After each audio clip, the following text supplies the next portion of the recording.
Hello दोस्तों, civil services facts by SR में आपका स्वागत है। आज की वीडियो में हम drama of the age of revival की लास्ट प्ले मोरालिटी प्ले के बारे में पढ़ेंगे। तो चलिए शुरू करते हैं।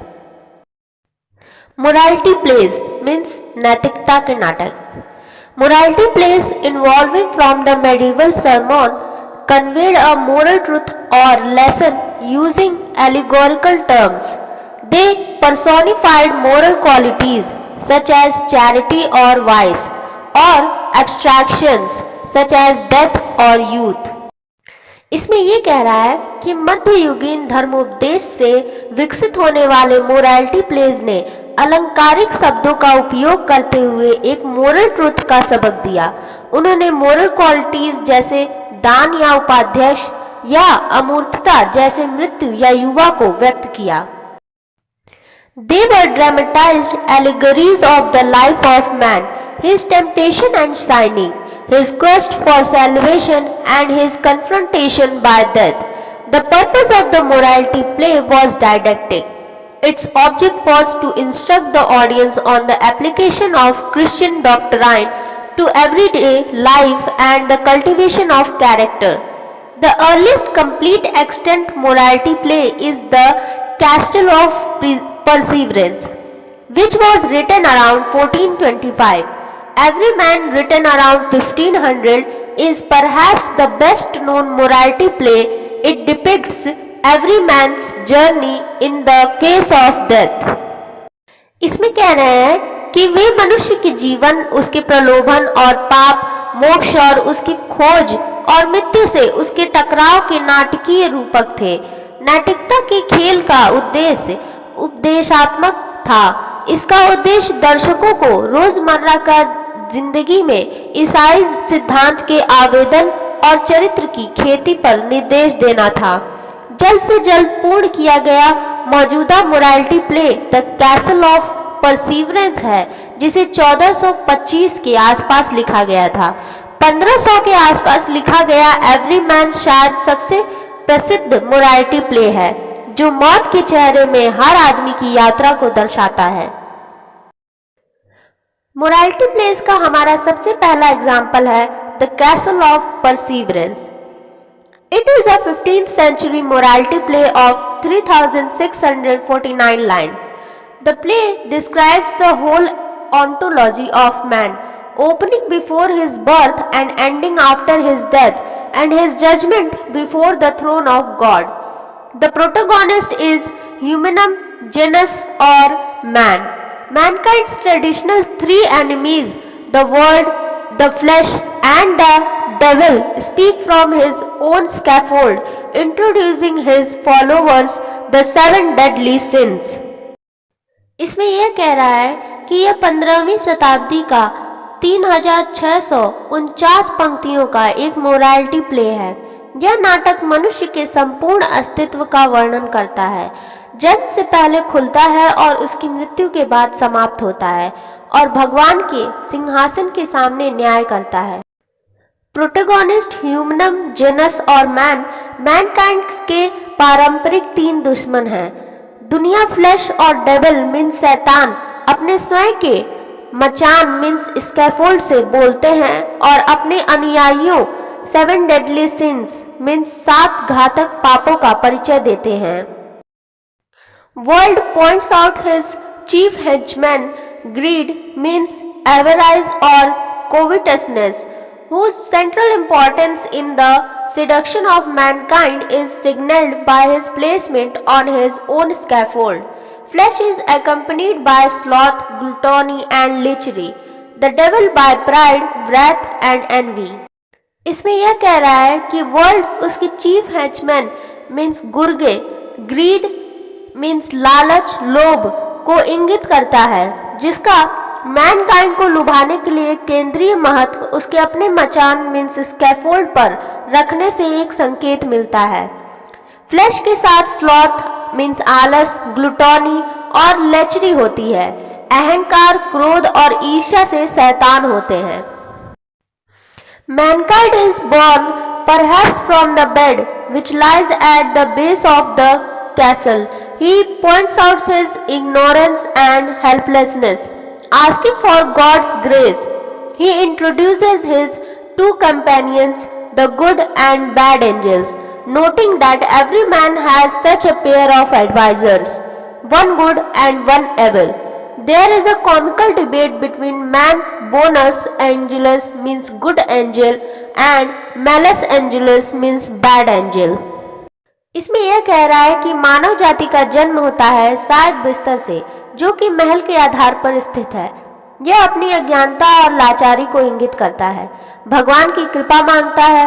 वह अपने दो साथियों अच्छे और बुरे एंजल्स का परिचय देता है, यह देखते हुए कि हर आदमी के पास सलाहकारों की ऐसी जोड़ी होती है।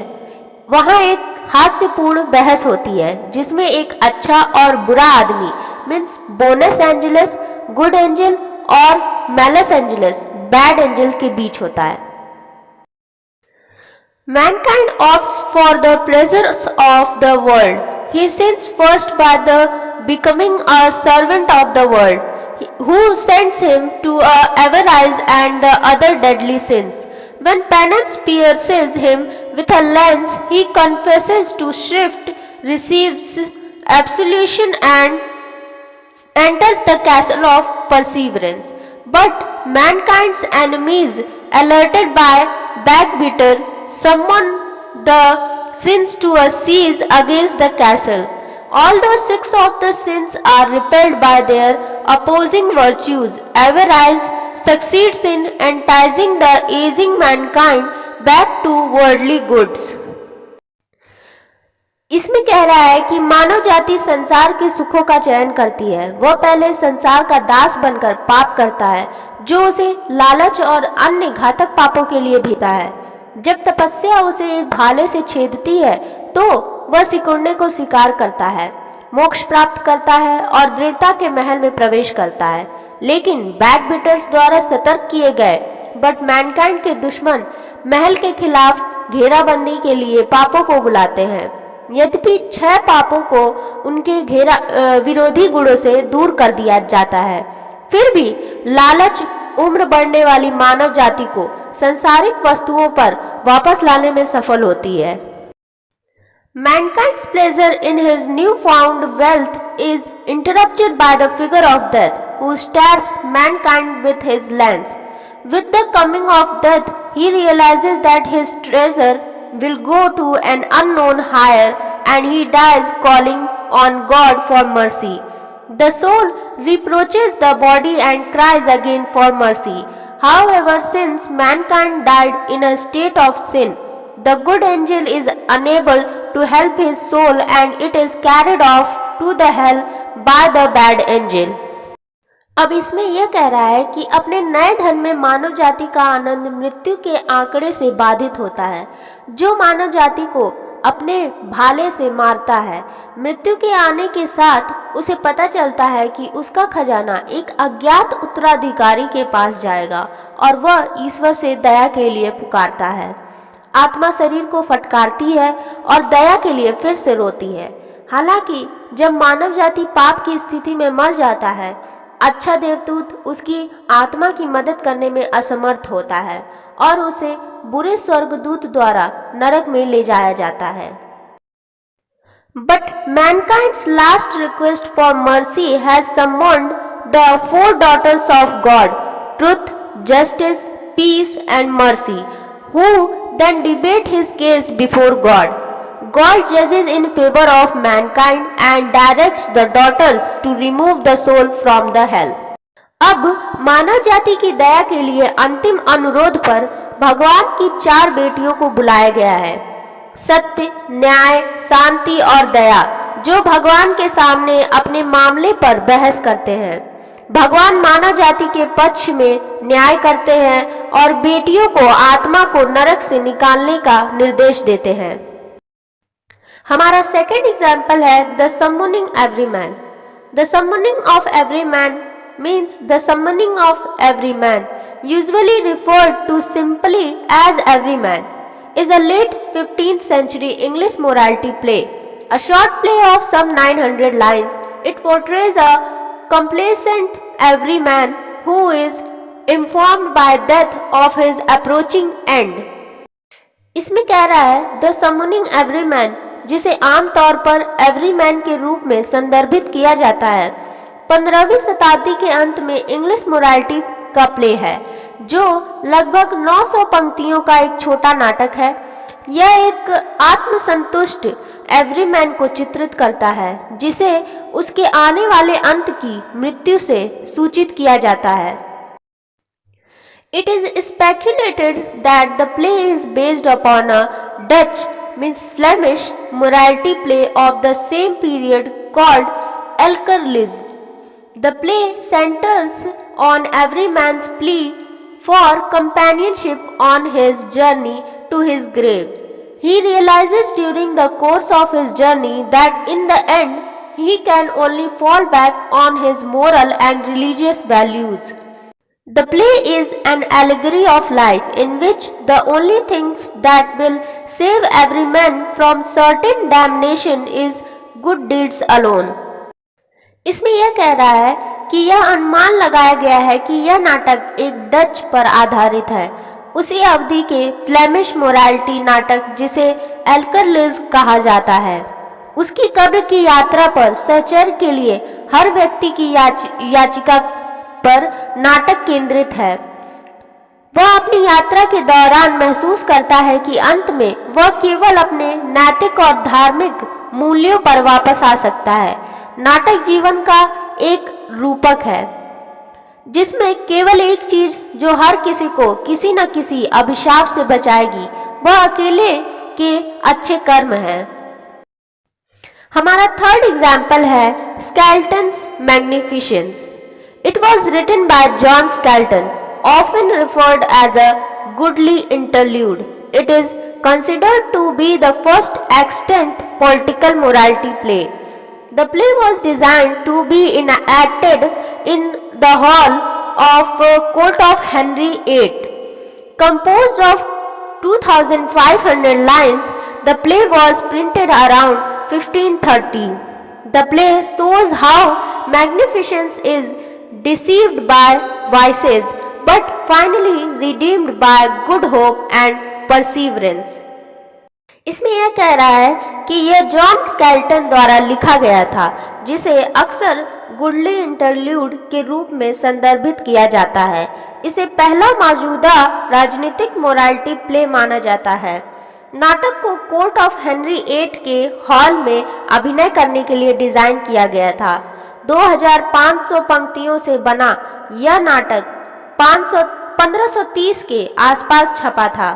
नाटक में दिखाया गया है कि कैसे दोषों द्वारा भव्यता को धोखा दिया जाता है, लेकिन अंत में अच्छी आशा और दृढ़ता से इसे छुड़ाया जाता है। According to Tai Von Kim, with its primary focus on magnificence, financial mismanagement, and the political and economical consequences of his willful conduct, Skelton's play calls for a royal balance between extravagance and parsimony, and thereby links the arts of political and personal government. It is a veiled attack on Cardinal Wolsey. इसमें यह कह रहा है कि ताई von किम के अनुसार magnificence के फाइनेंशियल मिसमैनेजमेंट, वित्तीय कुप्रबंधन और उनके जानबूझकर किए गए आचरण के राजनीतिक और आर्थिक परिणामों पर अपने प्राथमिक ध्यान के साथ स्केल्टन का प्ले फालतू और पार्सिमोनी के बीच एक शाही संतुलन के लिए कहता है और वहां राजनीतिक और व्यक्तिगत सरकार की कलाओं को जोड़ता है। यह एक वेल्ड अटैक मीन्स पर्दे वाला हमला था कार्डिनल वॉल्सी पर। नेक्स्ट है हमारा interludes. The term denotes a short play or playlet actually performed between the courses of a cycle of plays. It can be applied to a variety of short entertainments, including secular farces and witty dialogues with a religious or political point. The interlude develop out of the morality and the two cannot always be distinguished. John Haywood is a popular writer of interlude in this period. इसमें यह कह रहा है कि यह शब्द नाटकों के एक चक्र के दौरान वास्तव में किए गए एक लघु नाटक या नाटक को दर्शाता है। हमेशा विशिष्ट रहे जॉन हेवुड इस अवधि में अंतराल के एक लोकप्रिय लेखक हैं। The manuscripts of medieval English plays were usually ephemeral performance scripts with even fewer numbers surviving. Roswitha of Gandersheim was the first person to compose drama in the Latin West. She was a 10th century German secular canonist, dramatist and poet who wrote the classical imitations of Terence. इसमें यह कह रहा है कि मध्ययुगीन अंग्रेजी नाटकों की पांडुलिपियां आमतौर पर क्षणिक प्रदर्शन की स्क्रिप्ट थी। यहाँ तक कि कम संख्याओं में जीवित रहने वाली गैंडरहेम की रोस्विता लैटिन पश्चिम में नाटक लिखने वाली पहली व्यक्ति थी। वह 10वीं शताब्दी की जर्मन धर्मनिरपेक्ष सिद्धांतकार, नाटककार और कवि थीं, जिन्होंने टेरेंस की शास्त्रीय नकल लिखी थी। सो गाइस, आज के वीडियो में बस इतना ही। मिलते हैं अगले वीडियो में, जिसमें हम इस चैप्टर को फिनिश करेंगे। तो चैनल को सब्सक्राइब करें और वीडियो को लाइक करें। तब तक के लिए थैंक यू, गुड बाय।